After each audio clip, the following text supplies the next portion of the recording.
আপনার গৃহে এই ৫ টি জিনিস করলে আপনি ঘরে সুখ শান্তি বজায় রাখতে পারবেন। কি ৫ টি জিনিস? প্রত্যেকদিন সকালবেলা ঘুম থেকে উঠে ভজন শুনুন বা আপনি যে ঠাকুরকে বিশ্বাস করেন, যার প্রতি আপনার ভক্তি তার গান শুনুন। প্রত্যেকদিন সকালবেলা করুন।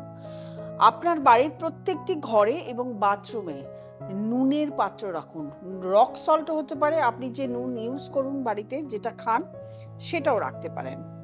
প্রত্যেকদিন সন্ধ্যাবেলা ঠাকুরের সামনে ঘিয়ের প্রদীপ জ্বালান। আপনার মেইন এন্ট্রান্সেও ঘিয়ের প্রদীপ জ্বালাতে পারেন। প্রত্যেকদিন আপনি সকালবেলা ঘুম থেকে উঠে রান্নাঘরে যাবার আগে স্নান করবেন।